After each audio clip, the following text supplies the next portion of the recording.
Senhoras e senhores, sejam bem-vindos ao nosso podcast. Hoje nós vamos conversar sobre um assunto que está travando as discussões de amigos, parentes, colegas. Sabe do que eu estou falando? Eu estou falando sobre a paixão e o extremismo político. Por que as pessoas agem assim?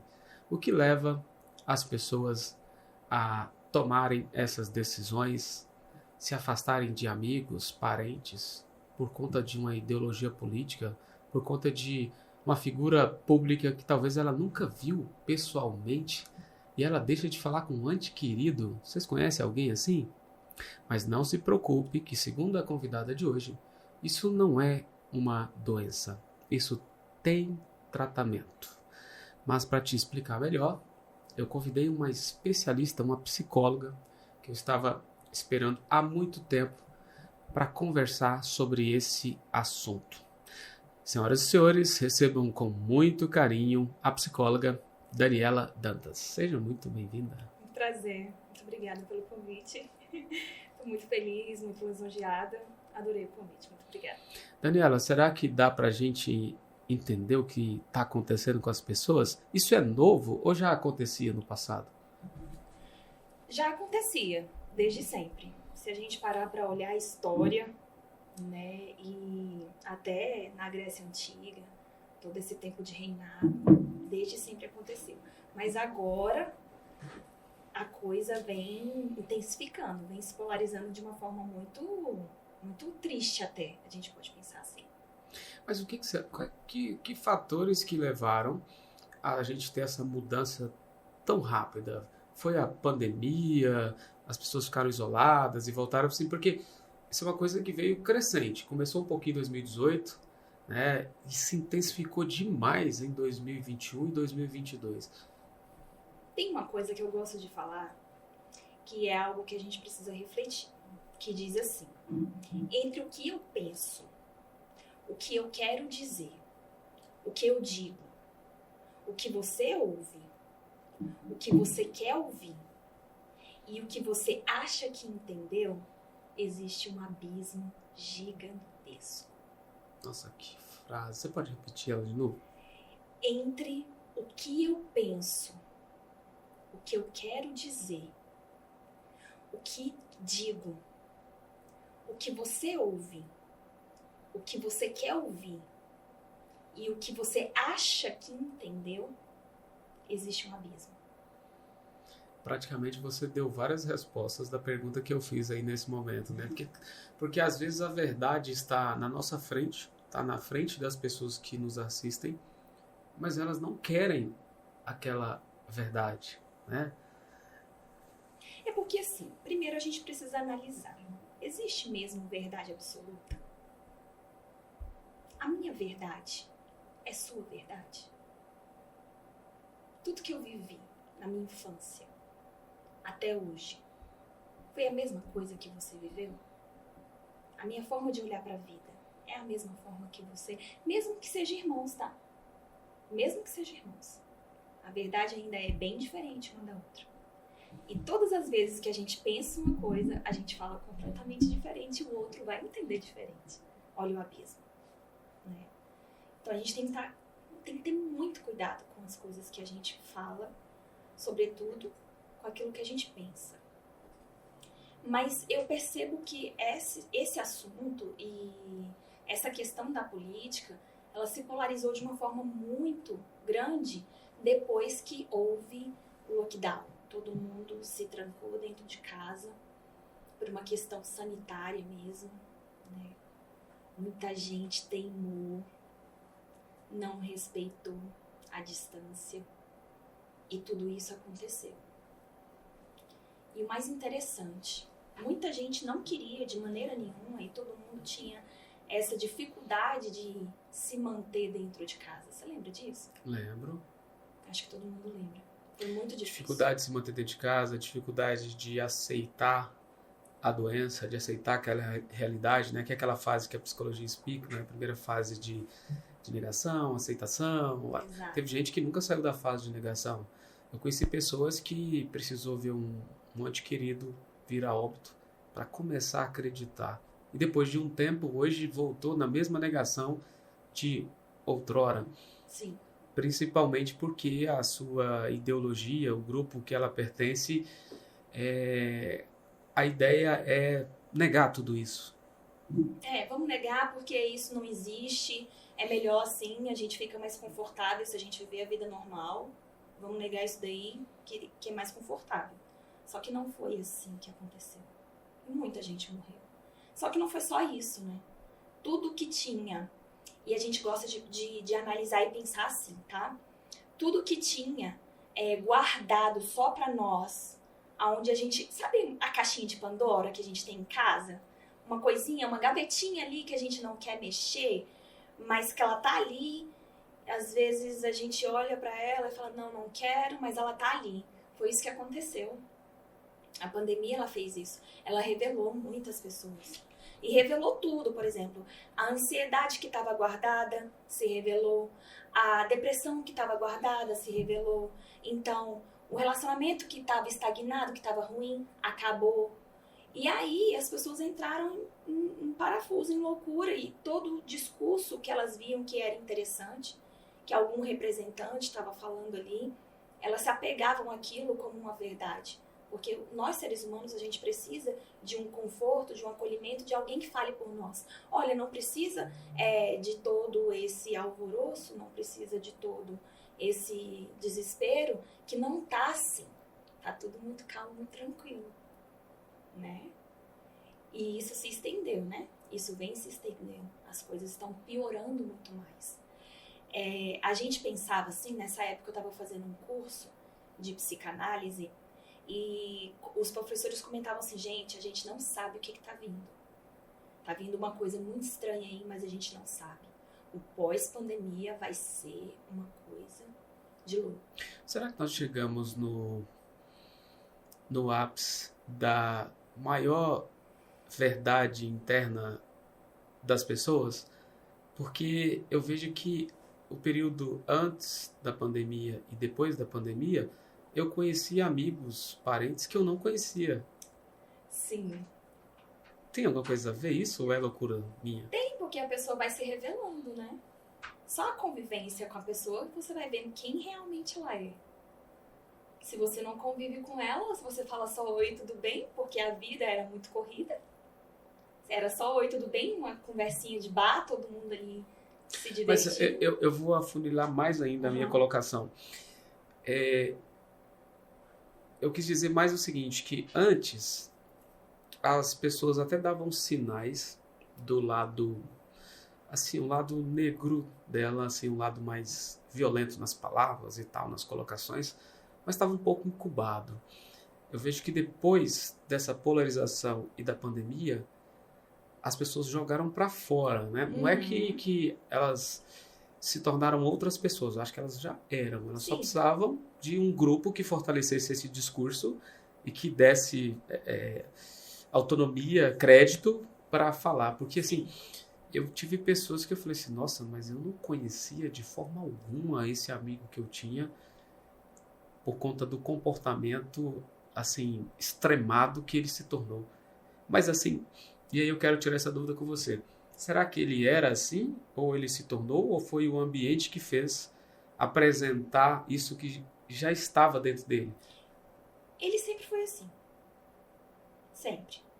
E aí entra uma coisa, um estudo que Freud fez. Mas segura essa resposta aí, que antes disso nós vamos falar dos nossos apoiadores. Está muito bom esse bate-papo aqui, já começou muito quente, mas a gente tem que falar dos nossos apoiadores.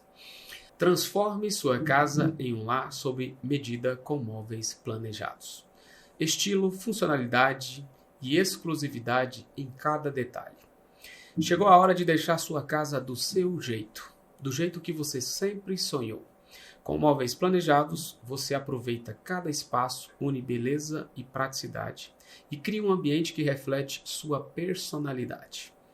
A AWS planeja móveis que combinam com seu estilo de vida. Soluções inteligentes para cada cantinho da sua casa. Quer tirar seu sonho do papel? Então fale com o time da WS Interiores e Planejados. Acesse o QR Code que está disponível na tela, que um agente especial da WS vai te atender e vai desenhar o seu projeto do seu jeito. Hoje nós vamos falar também da Pitangui Tintas. A Pitangui Tintas é uma empresa que é referência em soluções de pintura. Eles oferecem uma linha completa de produtos, incluindo tinta imobiliária, automotiva, zarcão, verniz, PU, epox e outros. A Pitangui Tintas se destaca pela qualidade e eficiência de seus produtos, perfeitos para atender desde pequenos reparos até grandes projetos. Se você busca resistência, praticidade e um acabamento impecável, a Pitangui Tintas é a escolha certa para você. Então acesse o QR Code e fale com a gente da Pitangui Tintas. E a Pitangui, como sempre gosta de presentear os nossos convidados, mandou um presentinho para você, Daniela. Olha só o que ela mandou para você aqui. Muito obrigada. Vamos abrir aqui, pessoal. Você gosta de café? Eu adoro. Eu amo café, então sempre que eu ganho caneca, eu já lembro do café. Eu adoro café. Que lindo!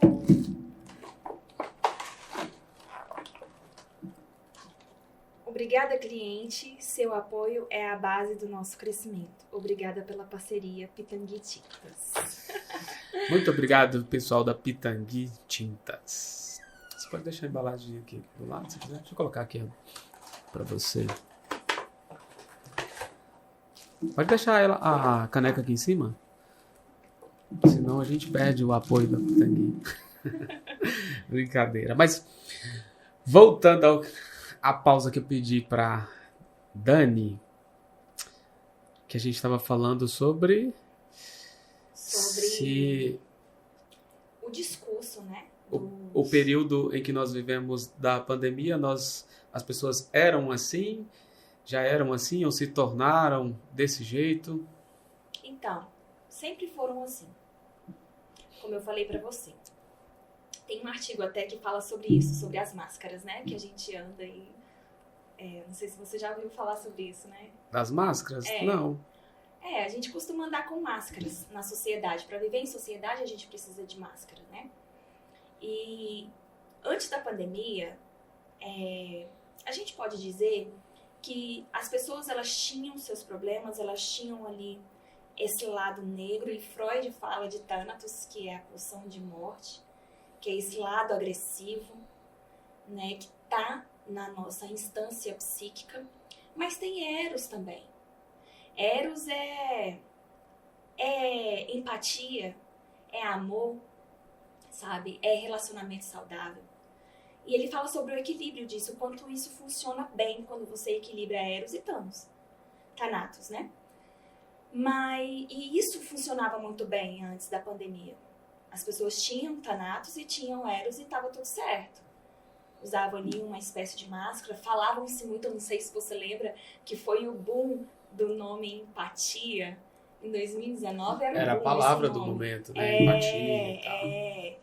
Aí quando entrou a pandemia, todo mundo estava confiante, alguns estavam ali meio assustados e tristes, porque não sabia o que poderia acontecer no futuro, né? Com medo até de uma doença desconhecida que também não sabia, mas estava ali, umas pessoas estavam ali confiantes depois que começou aquela crise sanitária nos hospitais, né? E tudo se polarizou daquela maneira que veio forte a questão da política, e isso veio se fortalecendo desde então. O mais engraçado, Dani, é que os especialistas acreditavam que a pandemia pudesse colocar a humanidade mais consciente, mais empática, e foi o contrário. Sim. Nós vivemos o pior momento de divisão da humanidade que eu conheço, que eu vivi. Eu também vivi isso. Peguei muitos casos assim.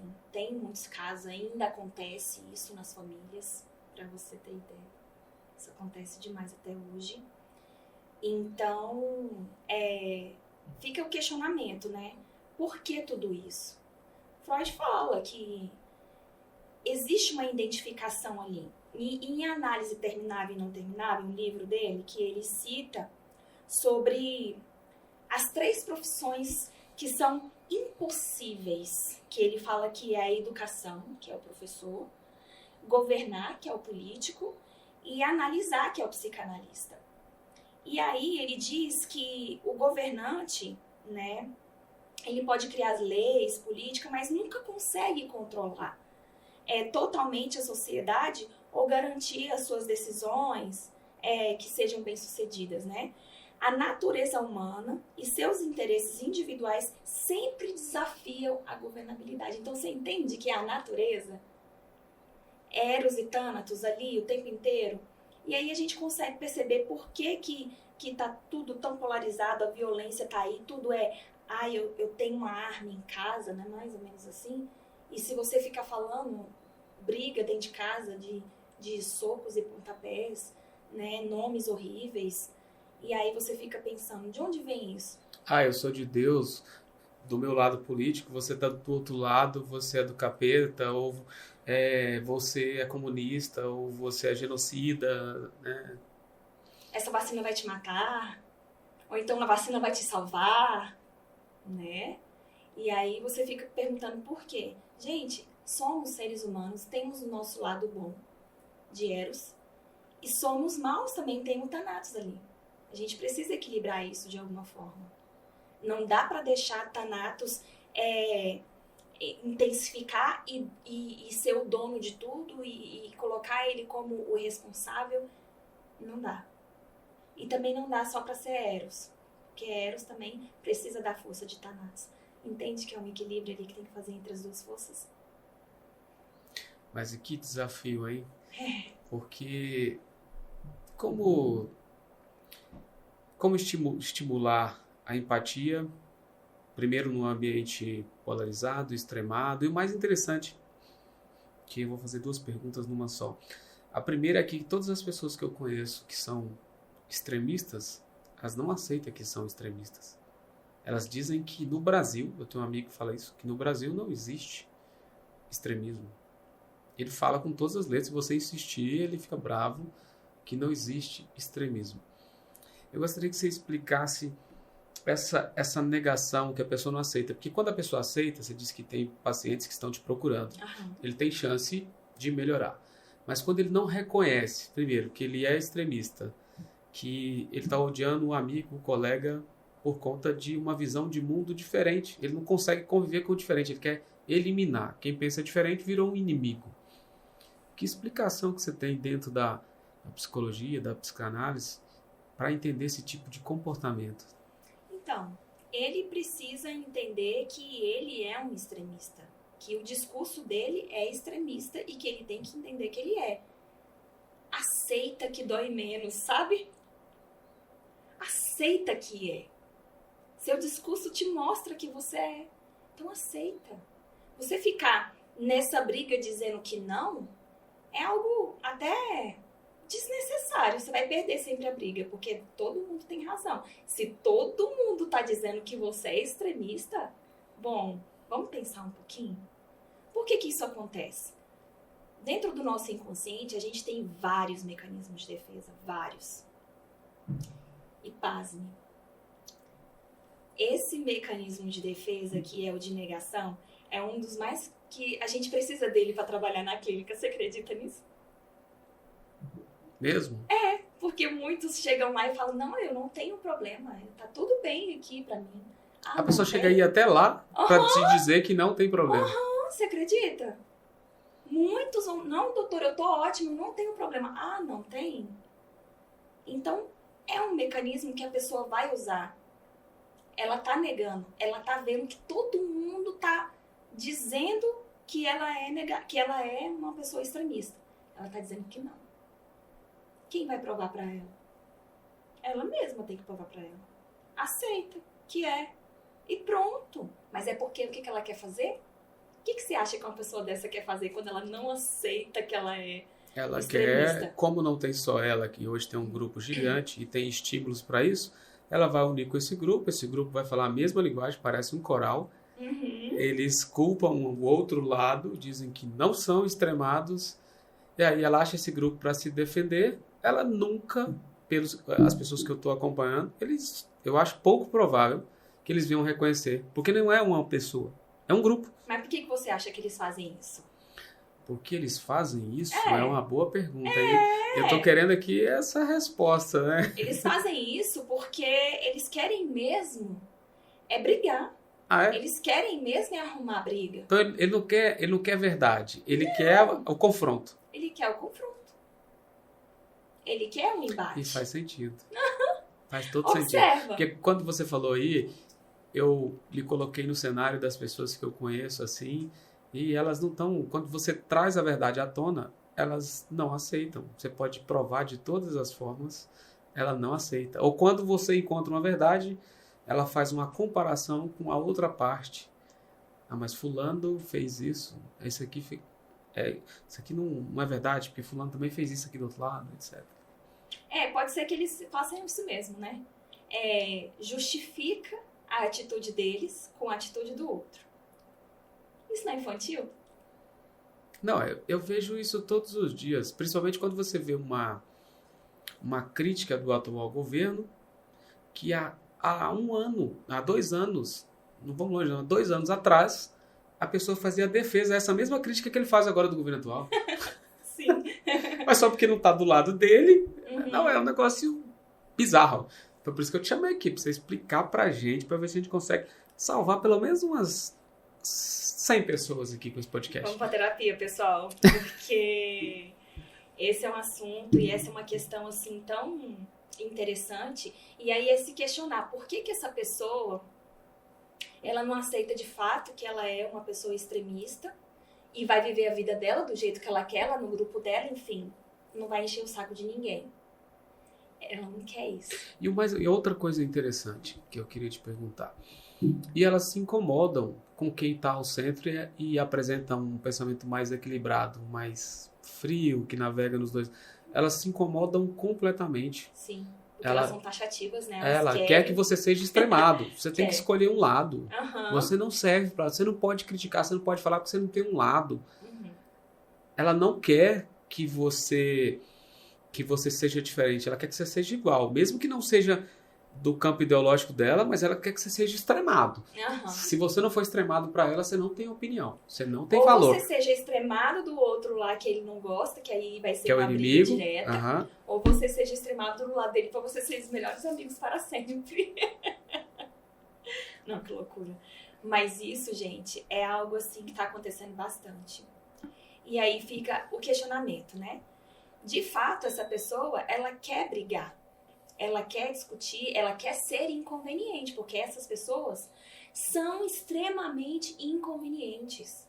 Elas não são pessoas sociáveis. Elas não são pessoas legais, gente boa, não são. Conta nos dedos as pessoas que... O povo vai bater na gente. Mas conta nos dedos. É verdade. Essa pessoa extremista demais, ela não dá conta de ser legal. De que ela conversa pra ela ser legal? É porque a pessoa, para chegar ao ponto de dizer o seguinte, que eu não aceito um esquerdista na minha casa, ou eu não aceito um bolsonarista na minha casa, ele não tá muito racional, né? Ele fechar a porta para um amigo que ele conhece desde a infância, por conta de uma ideologia política, ele não tá sendo legal, né? Amigo, você vê filhos brigando com mãe, com pai, indo embora da casa da mãe e do pai, não quer falar, já fica sem falar, já tem mais de 3 anos que tá sem falar com a mãe por conta de um negócio desse. Aí você fala, hã? Aí como assim? Se sua mãe morrer amanhã por conta de um político que não sabe nem quem é você, você vai ficar sem falar com a sua mãe? Que é o amor da sua vida? Sabe? Não é uma pessoa chata? A gente tem um caso de um artista, que eu não vou nem citar o nome aqui, mas bem conhecida, que perdeu a irmã e elas duas não se falavam por questões políticas. Eu achei aquilo muito louco. Acontece todos os dias, mas quando você vê alguém de uma posição, e ela arrependeu muito, né? Não vou expor aqui porque não é interessante, a irmã morreu, ela deve estar sofrendo, mas chegou a esse ponto da pessoa refletir depois da morte que não falava com a irmã por conta divergência ideológica. É triste. Eu falo logo, quando vem esses assuntos na clínica, eu falo, você quer ser legal? Vamos ser legal. Vamos ser divertido é tão legal. Mas e uma curiosidade? Alguns deles chegam te perguntando ao seu lado político, porque tem gente que não faz negócio com quem é do ambiente oposto, não frequenta a casa, não compra um produto da sua loja, se você for do ambiente oposto. Uhum. Já te fizeram este questionamento na sua clínica? Não. Por incrível que pareça, então você está não. sendo privilegiada, porque diariamente, se tratando de Goiânia, que a gente tem um campo ideológico aqui muito forte, diariamente eu vejo esses comentários e vejo pessoas tendo que se esconder da sua opinião para não perder um negócio. Porque assim, também a psicologia, ela precisa ser imparcial de alguma forma. Tanto a psicologia, quem trabalha com pessoas, né? A gente precisa ser imparcial. Quem é psicólogo, quem é advogado, tem que ser imparcial. Um médico tem que ser imparcial. Imagina se chegar no pronto-socorro, um médico é extremista de um lado, aí chega o paciente extremista do outro lado. Não, você vai morrer, eu não vou te atender. Mas tem médico assim. Minha mãe passou por uma cirurgia e antes da cirurgia teve um médico que eu procurei, ele falou que minha mãe tinha tido aquele problema por conta da vacina. sem diagnóstico nenhum, ele só olhou, sem exame, sem nada. Então você tem muito médico, você tem muito médico extremado, mas muito mesmo. A medicina, de um modo geral, ela não tá muito feliz com esse negócio dessa vacina, não. Não tá muito feliz, não. Essa daí não é novidade que você tá trazendo pra mim, não. Eu tô sabendo de outras. Mas é porque, vamos voltar lá ao ponto que a gente tava conversando. O extremismo, eu não sei se você lembrar de outro período da história, me fale, mas o extremismo, ele pegou toda a sociedade como um todo. Ele pegou cientistas, ele pegou... Então, assim, qualquer ambiente você pode encontrar alguém extremista, tanto quanto o seu parente, o seu vizinho, o tiozinho Sim. lá do WhatsApp. Por isso que a gente teve esse racha na medicina, porque tem grupos que defendem a todo vapor.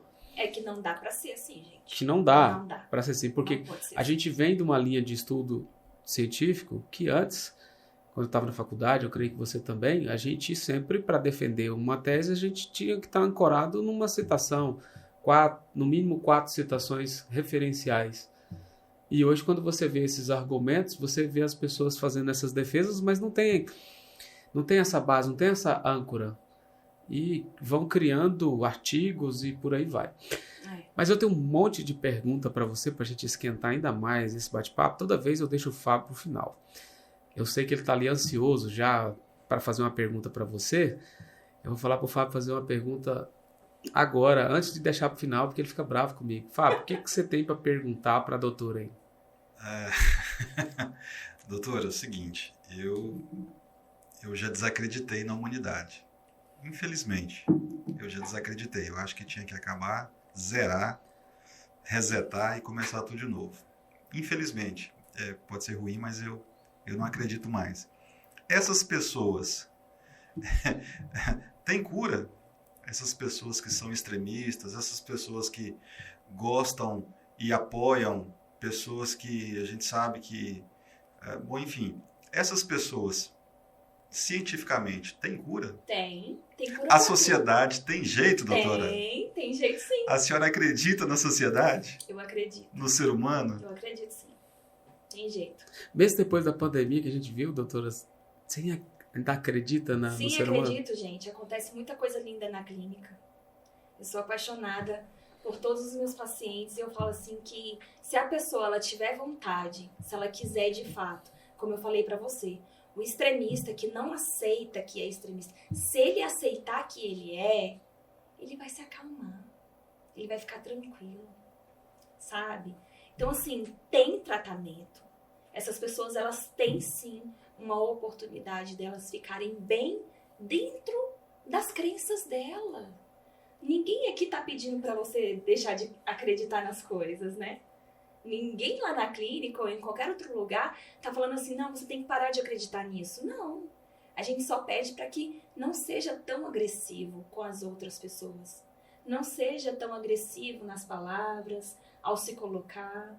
Não tem necessidade disso. E qual a explicação, doutora, de as pessoas terem dificuldade? Isso eu vejo que está aumentando, não sei se foi questão das redes sociais, que as pessoas têm uma liberdade, acho que ali é um mundo paralelo, né? Mas por que as pessoas estão sentindo tanta dificuldade de conviver com o diferente? É uma coisa primitiva? É primitivo, sim. A gente tem dificuldade de entender o outro. Quando a gente não se entende, como que a gente vai dar conta de entender o outro? Quando a gente nem se conhece. A gente nem se conhece. E a gente não se conhece mesmo. Nós temos coisas nossas internas que a gente nunca teve acesso. E se fizermos análise do momento que a gente nasceu até o último dia da nossa vida, a gente não conhece tudo. A gente nunca vai conseguir dizer em detalhes o dia do nosso nascimento, por exemplo. Então, como que a gente se conhece? A gente não vai lembrar, por exemplo, a nossa memória praticamente tem um delete até os, se eu não me engano, até os 4, 5 anos, né? A gente não lembra até os 3 anos, mais ou menos. Pior que lembra. Em análise eu consigo trazer algumas Sim, mas quando vai buscar um auxílio seu. Eu tô falando a pessoa sozinha, ele não consegue ter esse acesso. Sozinha não. Não existe autoanálise. Freud tira isso de ideia. Não existe livro de autoajuda, gente. Não existe isso. Livro de autoanálise, não existe isso. A gente precisa do olhar do outro. Sempre. Sempre a gente precisa. Nós somos seres humanos dependentes. A gente depende do outro, do olhar do outro. Ou seja, não dá pra se curar sozinho. Não dá. Tem cura? Tem, mas não dá pra se curar sozinho. E por que a gente não consegue olhar pra si mesmo? Que é difícil. É muito difícil olhar Será pra que é si. muito egoísmo? Também. Ou é autodefesa? Autoproteção? Mas o egoísmo tá dentro disso, né? O mais interessante é que a gente não pode pensar em autoproteção, não. Não. A gente pode pensar em projeções. Uma coisa interessante. Sabe aquilo que, quando você olha no outro, você fala, eu não gostei dessa pessoa? Sem ao menos ter conversado. Sem ao menos ter conversado, ou então conversou uma coisa ali, não gostei. Já aconteceu isso demais comigo. É seu conteúdo. É seu. Quando Mesmo? você olha pra pessoa e fala, não gostei dela, é seu. Ela tem muito de mim. Coisas que você não gosta em você. Coisas que são desconhecidas, você não sabe. Mas que existe dentro de você, você tá vendo lá no mesmo outro. sem ter nem conversado com a pessoa. É muito louco, né? Ao mesmo tempo é lindo. Eu não gosto de dizer que é louco, não. Eu acho lindo. É porque você tem um olhar mais otimista. Eu, nessa conversa aqui, tô tendo um olhar mais pessimista, né? Mas é porque realmente o outro, ele te revela muitas coisas. Tanto coisas boas como ruins também. Ele te revela coisas que você não gosta em você. Tudo que você fala do outro, você não tá gostando. Que é em você. Se você fala bom do outro, você fala, opa, tá em mim também. Toda vez que eu recebo um elogio, eu falo, não é em mim, é em você. O Leandro Carnal costuma dizer que tudo que a gente se incomoda no outro é porque a gente tem. Faz sentido isso? É projeção. Sim. Ou, por exemplo, igual você tá falando sobre extremismo, né? É uma coisa que você não gosta muito, né? É uma coisa que você não gosta de gente extremista. É verdade, eu nunca gostei do extremado. Nem no campo religioso, que eu nasci num lar cristão. Então, assim, ali você tem um ambiente muito... Sempre foi... Você tinha um grupo muito extremado em relação à religiosidade, né? E eu sempre fui muito cético, muito questionador, desde muito cedo. E não gostava de pessoas extremadas em nenhum ambiente. Que você falou uma verdade. Uma terapia grátis aqui. E é por isso que a gente se incomoda, né? Porque nós não estamos no campo de perfeição, gente, porque nós não somos extremados, eu e ela não, tá? A gente só tem uma loucura diferente. Exatamente. Né? É aquela loucura de Eu acho que talvez seja um extremado interno, né? Que você fica questionando, mas essa pessoa é louca, como é que ela age assim? Por que ela faz isso? Nós né? temos os nossos extremos. Igual o Fábio falou, será que tem conserto? A gente já olha para aquele outro grupo e fala assim, não tem nem chance. É muito louco. A gente só não tem jeito pra morte. Enquanto tem vida, a gente tem oportunidade de melhorar a cada dia, sim. E você acha que a rede social foi um fator que estimulou ainda mais? Ah, com certeza. A rede social é uma máscara. Porque as pessoas continuam achando que ela pode falar o que quiser ali dentro, né? Sim. As leis com relação à rede social é muito recente. Então, a pessoa ela se veste ali do perfil dela, coloca uma foto ali, a maioria dos haters são assim, né? Coloca uma foto estranha ali, tem 1 ou 2 seguidores, tem uma publicação e sai acabando com a vida das pessoas ali, fazendo até as pessoas tirarem a própria vida, né? Uma coisa bem extrema, assim, aí já é o extremo do extremo, né? A psicanálise costuma dizer que a maior parte das respostas do que somos está lá na nossa infância. Uhum. Então, se eu sou uma pessoa... Vamos começar uma terapia com... Se eu sou uma pessoa que eu me incomodo com os extremados, isso tem resposta lá na minha formação, na minha infância? Sim. O ambiente que eu fui criado, o contexto, o jeito que meus pais me educaram. Quem era muito opressor, extremista na sua casa? Minha mãe. Minha mãe era muito aquela regra assim, ó, ou você faz ou você apanha. Não tinha meio termo. Superego esse aí. Ela é bem superego. Muito, muito, muito, muito. A estrutura psíquica dela, quem rege é o superego. Então, quando a pessoa tem esse perfil que pode ser levado para o campo do extremo na política, na religião, de qualquer coisa, é um perfil que tem lá da sua formação? Porque nós temos a estrutura, como eu falei, o id, o ego, o superego, né? Todos nós temos. E a gente precisa da terapia para equilibrar os 3. Porque o ego quer atender aos desejos do id, que é só as vontades. Ele só quer viver ali, fazer só as coisas que ele gosta, desejos e vontades do id. E ele também quer atender às demandas do superego, que é a lei, não pode. Que é extremista, entende? Então, as pessoas, por exemplo, dependendo da educação, de como ela viveu dentro do ambiente familiar, ela pode ser uma pessoa que vive apegada apenas ao id, que vive no princípio do prazer o tempo inteiro ali, só prazer, prazer, prazer. Né? Você já viu pessoas assim? Só vive no prazer, prazer, prazer, não quer responsabilidade? Já viu? Já, demais. Então, essa pessoa lá tá lá no princípio do prazer. Ainda tá lá. Então, esse superego significa dizer que eu tenho um pouco de extremo para outras coisas? Por exemplo, na pontualidade, querer tudo certinho, tudo do meu jeito. Isso... É o superego? O superego também gera esse extremismo de sofrer, porque às vezes eu sofro com isso quando não sai. Causa frustração, melancolia, frustração, dor no estômago. É o superego que domina, ele predomina. Nas 3 instâncias que você tem, o superego predomina. Teria que ter um equilíbrio ali. O seu ego, ele tem que dar uma melhorada. Vamos trabalhar na terapia isso aí, ó. Melhorar o seu ego para dar uma segurada no superego. Fica bom. Então, se a gente acha essas respostas na infância e depois as pessoas vão se identificar com alguns grupos, buscar aquela sensação de pertencimento, então ela vai para o grupo ponderado ou extremado, não é por culpa tanto daquele grupo, é porque ela já tinha aquele perfil e esse grupo a estimulou e ela se identificou, ela ganhou mais força, seria isso? Isso mesmo. Ela se sente mais protegida, mais acolhida, como se ela estivesse dentro do lar. Ou seja, eu não estou sozinho na minha ideia de verdade absoluta. Não. Eu me identifico com esse grupo aqui e é com esse grupo que eu vou ficar. E nós somos desde a humanidade, né?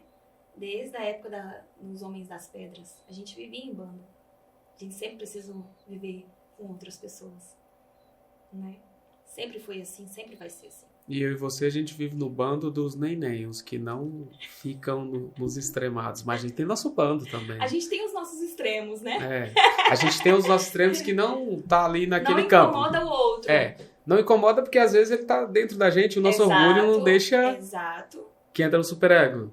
Isso. Ó, tô ficando bom nesse negócio. Porque ele faz parte só da gente, porque são coisas nossas. A gente não precisa estar incomodando o outro ali. Agora, o outro não pode vir incomodar. O outro não pode mexer no seu horário, ou não pode mexer com alguma coisa que tá organizada na sua vida, que aí você fica bravo, né?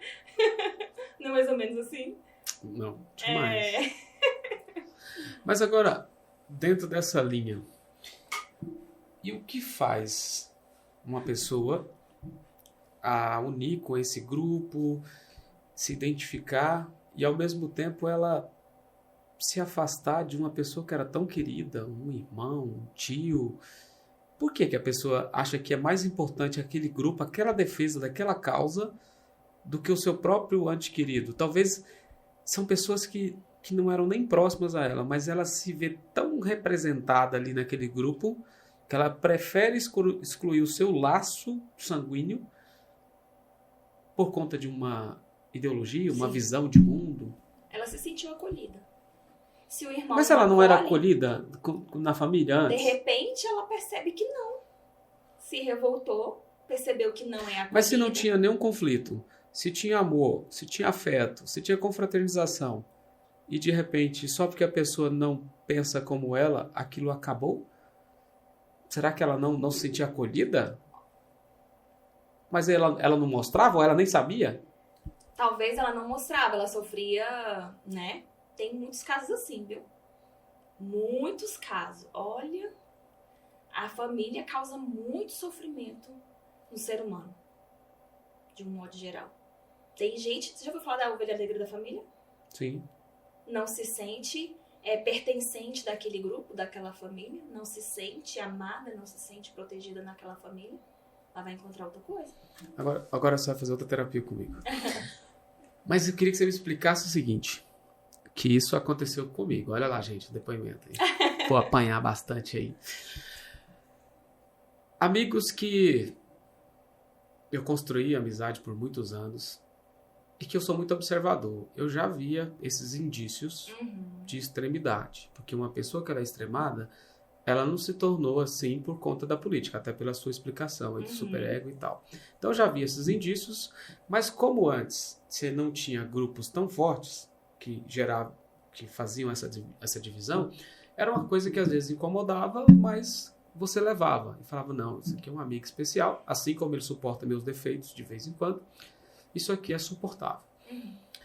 Mas aí de repente isso tomou uma proporção que passou a ofensa, a desrespeito, a deselegância, que não deu para continuar. E aí eu queria que você fizesse uma análise, olha só, dessa situação, de aonde que a minha personalidade estimulou esse conflito e aonde foi da outra parte. O que eu errei principalmente? A gente não pode dizer que existe um erro aí, não. Também você não pode ser extremo com você também, não. Não tem um erro. Tem educação. Por exemplo, como eu falei pra você. Se você olhar na sua infância, existiu uma mãe ali, extremista, né? E como que você agia com ela? Até a minha adolescência não tinha confronto. Às vezes eu tentava, mas era voto vencido. O chicote falava mais alto, né? Mas depois, na adolescência, eu comecei a confrontá-la a ponto de abandonar a religião, a crença que eu nasci. Mas isso com respeito. Mas isso sempre com respeito. O que me incomodou, e é o X da questão aqui, que me incomoda no extremado, é o desrespeito e a ofensa. Mas você não é aquela pessoa que desrespeita e não ofende. Só não, ele lá. Não. Mas, por exemplo... Talvez ele se sente ofendido só por não estar do lado dele, ou só por não concordar. Mas, assim, verbalmente ou nos erros, não sou essa pessoa, nunca fui. Ele, como a pessoa é extremista, ela vai usar de todos os mecanismos que ela tem, que é palavras duras, né? Na tentativa de machucar o outro mesmo, porque ela tá vendo... Pra mostrar que ela é melhor, seria? Pra mostrar o tanto que ela é insegura. Porque quanto mais a pessoa coloca violência na fala... É insegurança. É insegurança. Quando sobe o tom de voz, quando não deixa você falar. Completamente insegura. Porque uma pessoa segura de si, ela vai gritar pra quê? Ou também ela não está interessada em ganhar o debate. Eu, por exemplo, eu sempre chego numa conversa, eu não estou preocupado em ser a razão. Porque nem sempre você, estando com a razão, você precisa explicitar ou ela vai ser entendida naquele momento. Talvez vai levar 1 ano, 10 anos para aquela razão se tornar realidade, ou talvez nunca. Não, porque, como eu falei lá no início, né, entre o que eu digo, o que eu tô pensando, entre o que Tem um você abismo. entende, existe um abismo. Então, por exemplo, olha o quanto é difícil dialogar com as pessoas, né? É muito difícil dialogar. Mas quando eu dou esse exemplo, são questões óbvias. Uhum. Quando eu estou dizendo, são questões óbvias. Exemplo, no começo da pandemia, tá morrendo gente. Começou na China. Tá sendo uma avalanche na Itália. E a pessoa tá falando para você, não, isso não existe. Isso é mentira. Aí de repente chega próximo a você. Não, isso é mentira. Tô falando de questões óbvias. Não de coisas assim que é um pensamento meu. Não, tô falando de coisas que são óbvias. Aí você imagina como é que foi a criação dessa pessoa. Você conhece como é que foi a história dessa pessoa, a criação dela? Algumas sim, outras não. E o mais interessante, que é tão complicado, que eu acho que todo mundo tem que buscar terapia, porque eu acho que para cada um você vai ter um diagnóstico diferente, né? Porque quando você falou aqui de criação e formação com um ambiente mais extremado, tudo bem. Josimar foi construído ali. Mas e aquele que foi construído num ambiente que não era extremado e ele é extremado? Aí não tem jeito, não. O ambiente foi extremado, sim. Mas quando eu tento entender o que você me explicou, extremado é aquela pessoa que lá na infância era aquela mãe rígida. Ou pai. Não, nesse caso não tinha pai. Uhum. Um pai não ajudou a criar. Que não tinha um tio. Que não era autêntico nas regras, que não... E essa pessoa ficou tão radical assim. Talvez foi alguém do ambiente, possa ser, né? Igual você tá falando. Talvez não foi a mãe, mas foi o tio, a cultura da família. Uhum. Tem alguém ali. Ou talvez alguém sempre pregou pra ele, olha, o melhor hambúrguer é aquele X e não tem nada que se questionar. O melhor time é tal e não tem o que se questionar. Outra coisa interessante que a gente tem que observar, como eu falei na questão das profissões impossíveis, o professor infantil. A criança, ela tem aquele professor ou a professora como mãe, como pai. Então, se ela não teve esse ambiente na casa dela extremado, e ela viveu esse ambiente na escola extremado, pode ser também. Então, pode ser que seja um tio, uma tia, um primo, alguém, ou o professor. Pode acontecer também. Né? E tudo vai ficar lá. Freud fala sobre as marcas minêmicas que a gente tem no nosso inconsciente. E que os traumas, eles são vividos na infância. A gente não desenvolve trauma depois de adulto. A gente desenvolve trauma até o início da adolescência, lá para os 16, 17 anos, acabou. Depois disso não desenvolve trauma mais. Tudo que você trauma vive é só até a adolescência. Tudo que você vive depois disso são lembranças daquilo que você viveu lá. Daquela dor que você viveu. Daquilo que você permitiu. Daquilo que você ouviu. Então, se essa pessoa está extremada hoje, com certeza ela vivenciou alguma coisa lá na infância. E por que qual a explicação que a ciência da psicologia tem para as pessoas que sabem que não é possível ganhar tudo e nem a todo momento, mas ela, a todo ambiente, qualquer discussão, ela aumenta o tom porque ela tem que ganhar em tudo, mesmo sabendo que isso não é possível. Porque isso quem entende que isso não é possível são as pessoas mais racionais, né? Mas uma grande maioria, ele quer ganhar em tudo a todo momento, mesmo sabendo que não é possível. Essa pessoa que entende, que é mais racional, com certeza a mãe dela diz pra ela assim, você não é todo mundo, você não vai que você não é todo mundo. Isso é verdade, minha mãe dizia isso. Essa pessoa que quer ganhar tudo, com certeza ela teve a mãe, vai, você tem que ganhar, você tem que vencer, você é o melhor, você tem que ser melhor do que todo mundo. Se você não fizer o melhor lá fora, chegar em casa, você vai apanhar. Já viu isso? Uhum. Se você não bater na escola, quando você chegar na escola, você apanha. Então tem isso demais nas famílias.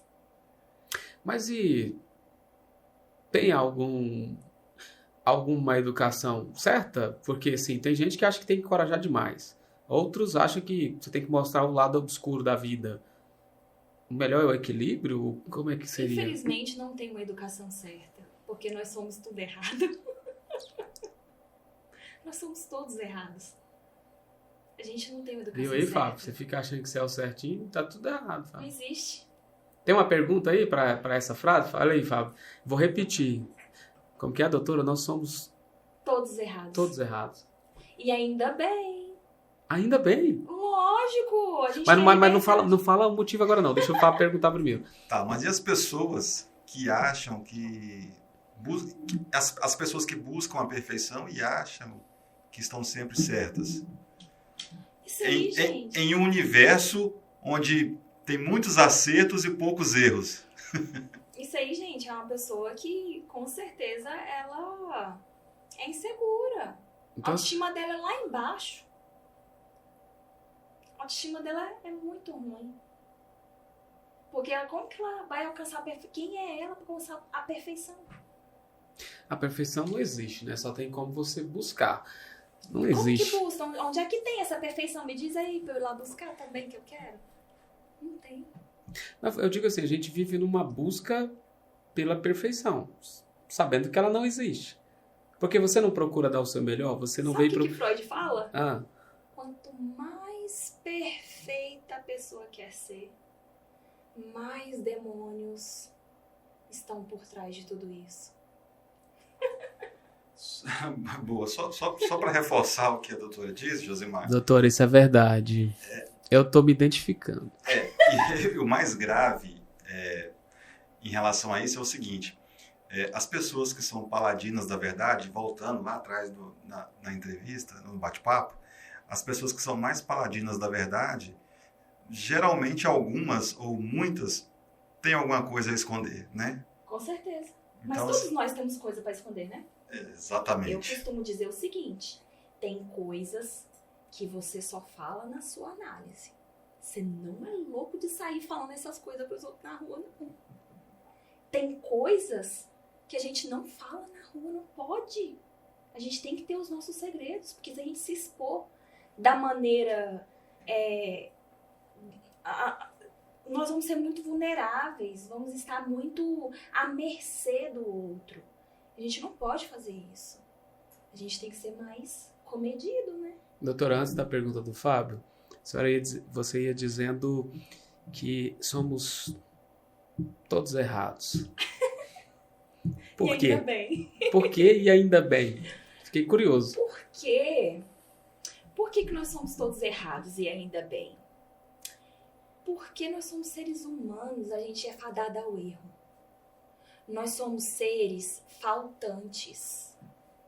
No momento em que o nosso cordão umbilical foi cortado, faltou alguma coisa. E a gente está sempre em busca de completude. E isso é um erro, porque não tem como a gente se completar. A gente se completa de duas maneiras.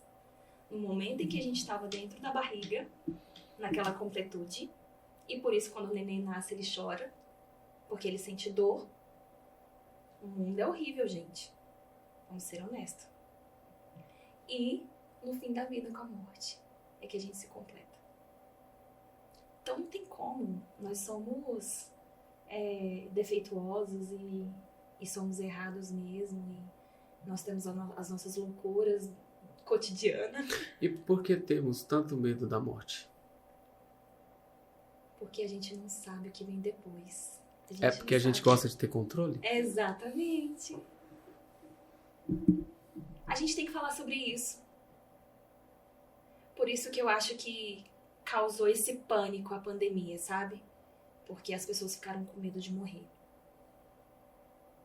Isso explica também esse aumento de tom de agressividade, de divisão.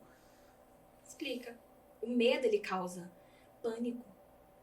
Imagina quando uma pessoa tá com medo, e a gente pode pegar um exemplo de uma tsunami, a gente pode pegar o exemplo de uma guerra, quando as pessoas estão ali no auge do medo, de não saber o que vai acontecer, o que elas fazem? Elas matam. Instinto de sobrevivência. Uma pessoa que está dentro do mar se afogando e uma pessoa for socorrer, ela vai matar aquela pessoa afogada. Total instinto de sobrevivência. Show, show, show. Gente, que aula. Mas antes da gente finalizar, eu queria colocar, porque estou gostando muito da terapia. Para a gente finalizar, já que a gente falou o tempo todo sobre comportamento, sobre extremismo na política, eu queria que você fizesse uma avaliação do perfil dos dois caras que fortalecem esses extremos. Lula e Bolsonaro. Por que são o que são e por que do campo científico, tá? Não... Por que são assim e por que eles conquistam tanto a massa que brigam e matam por eles? A gente tem um estudo da psicologia das massas, já ouviu falar? Já. Que fala exatamente sobre esses representantes. E como Freud fala que o governante é uma profissão impossível, né? A gente entende, isso é a terapia. Na verdade, é um livro de Freud que fala sobre isso, né? Não sou eu que estou falando. Mas ele fala que a gente transfere a imagem do nosso pai e da nossa mãe.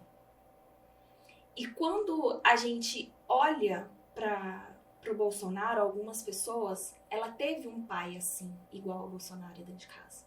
Ou ela teve uma mãe assim, igual ao Bolsonaro dentro de casa. Então ela vai se identificar com o Bolsonaro.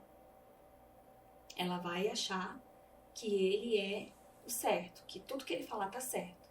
Porque a mãe falava e ele consentia. O pai falava e ele consentia. Isso explica os gestos de afeto, de continência, de orar, jejuar, se sacrificar pelaquela pessoa. Sim, e aí eles vão querer ser igual. Por exemplo, ele era capitão do exército. Então eu gosto do exército, eu quero ser capitão do exército também. E toda aquela coisa. Vai se identificar, vai querer participar, vai querer ser igual. Do Lula a mesma coisa.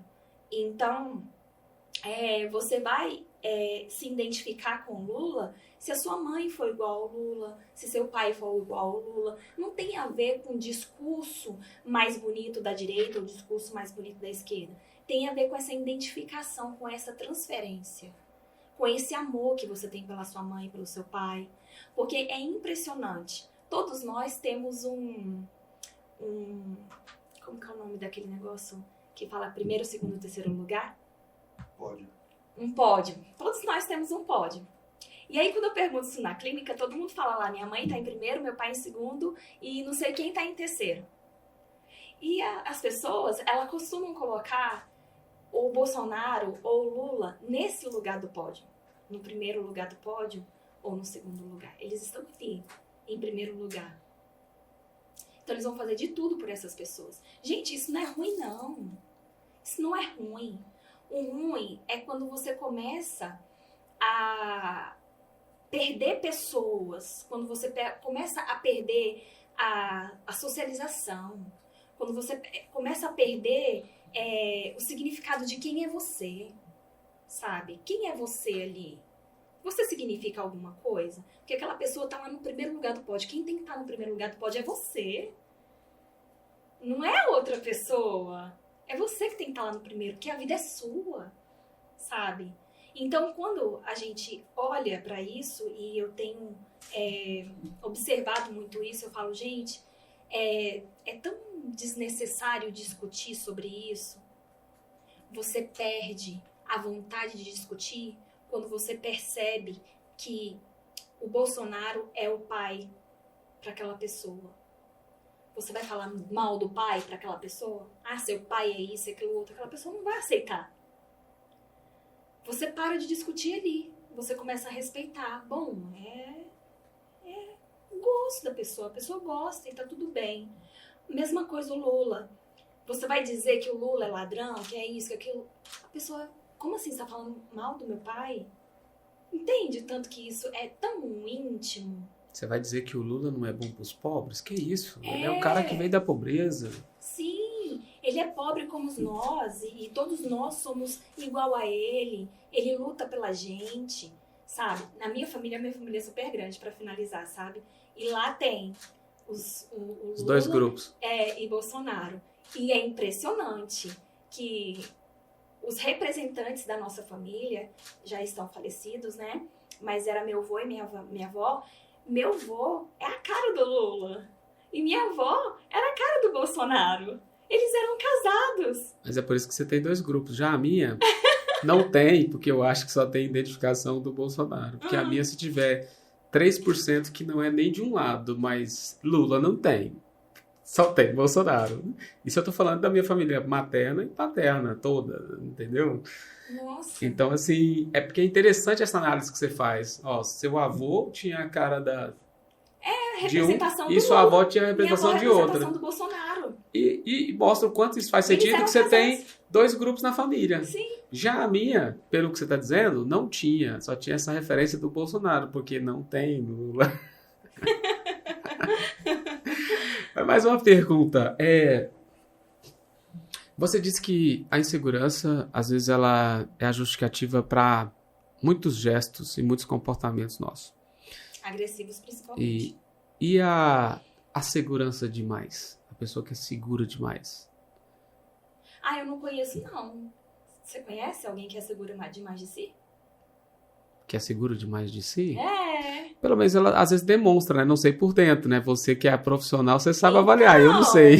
Quando a pessoa é segura demais de si, eu falo, Então, Tem no fundo, não existe ninguém seguro demais? demais não. Demais não. Existe tem. alguém mais equilibrado, a maioria é insegura. Não, porque a gente precisa empoderar as pessoas o tempo inteiro na clínica.